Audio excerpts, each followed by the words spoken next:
Hawaiian feather helmets, known as Mahiole in the Hawaiian language, were worn with feather cloaks. These were symbols of the highest rank reserved for the men of the aliʻi, the chiefly class of Hawaii. There are examples of this traditional headgear in museums around the world. At least 16 of these helmets were collected during the voyages of Captain Cook. These helmets are made from a woven frame structure decorated with bird feathers and are examples of fine featherwork techniques. One of these helmets was included in a painting of Cook's death by Johann Zoffany. Appearance. While the Hawaiians did not wear hats during times of combat, the aliʻi chiefs would wear specially created wicker helmets that have been likened to the classic Greek helmets, and also coincidentally bear a resemblance to the headdress worn by Ladik Buddhist religious musicians. While the question has been posed if the influence is from the Spanish, the tradition comes from the northern coast of New Ireland. The design for Mahiole is a basketry frame cap with a central crest running from the center of the forehead to the nape of the neck.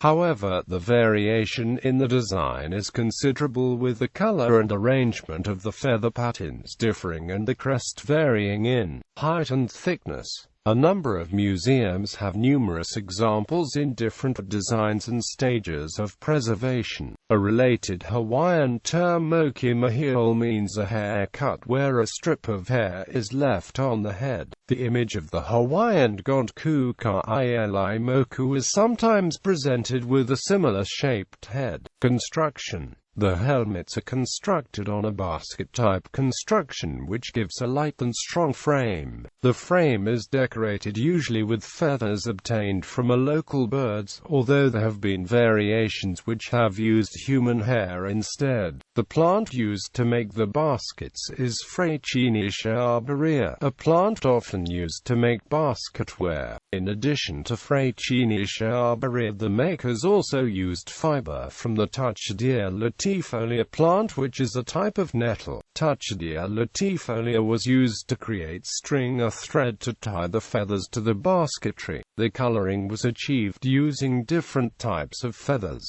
The black and yellow came from a bird called the moho'o in Hawaiian. There were 4 varieties of this bird. The last type became extinct in 1987, with the probable cause being disease. Black feathers were also sourced from the bird called the mamo, which is also now extinct. The distinctive red feathers came from Vestiaria coccinea, the scarlet Hawaiian honeycreeper and the species Himatiana sanguinea, also known as the apapane. Both species are still moderately common birds in Hawaii. Although birds were exploited for the feathers, the effect on the population is thought to be minimal. The birds were not killed but were caught by specialist bird catchers. A few feathers harvested and then the birds were released. Tens of thousands of feathers were required for each mahiole. A small bundle of feathers was gathered and tied before being tied into the framework. Bundles were tied in close proximity to form a uniform covering of the surface of the mahiole.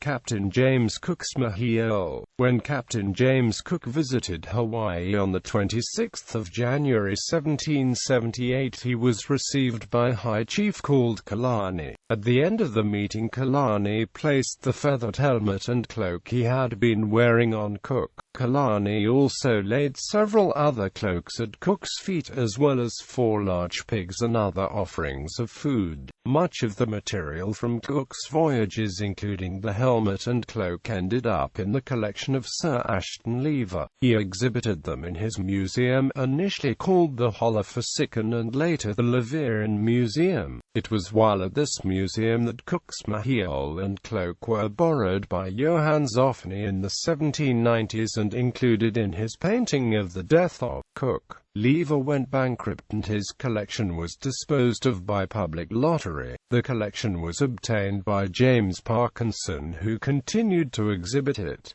He eventually sold the collection in 1806 in 8,000 separate sales.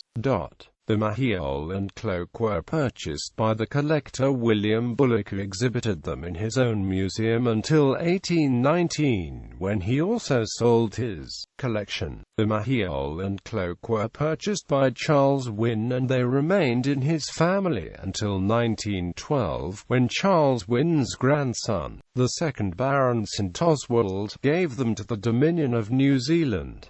They are now in the collection of the Museum of New Zealand Te Papatonga Mahiole in museums: Bern P. Bishop Museum, Honolulu. The Bern P. Bishop Museum in Honolulu has a 200-year-old Mahiole and matching cloak. This bright red and yellow Mahiole was given to the King of Kauai when he became a vassal to Kamehameha I in 1810, uniting all the islands into the Kingdom of Hawaii.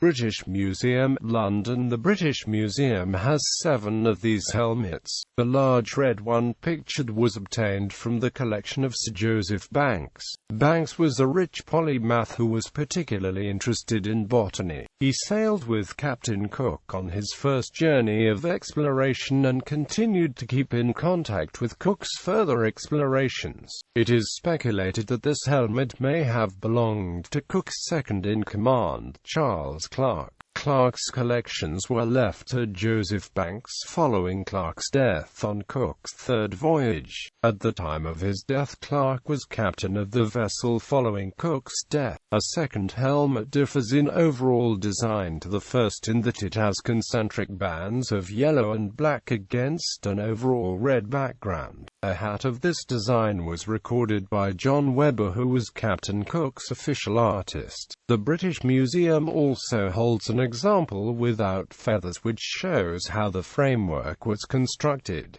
Museum of Ethnology, Vienna. The Museum of Ethnology in Vienna obtained some of its oldest exhibits from the Laverian Museum sale of 1806.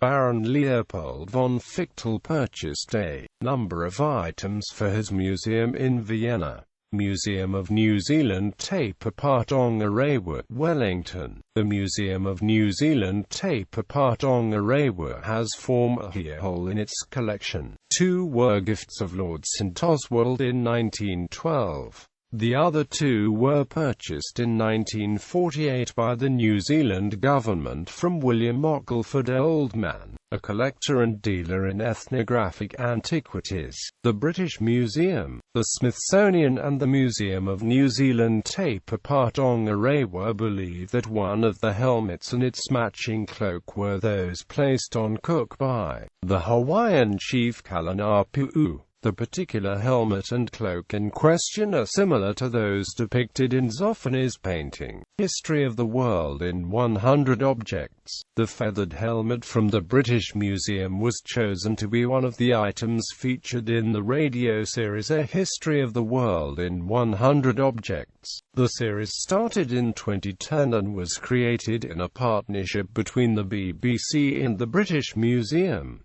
Tales from Te Papa, Cook's Mahiole and cloak are featured in the mini-documentary television series Tales from Te Papa, filmed in 2009.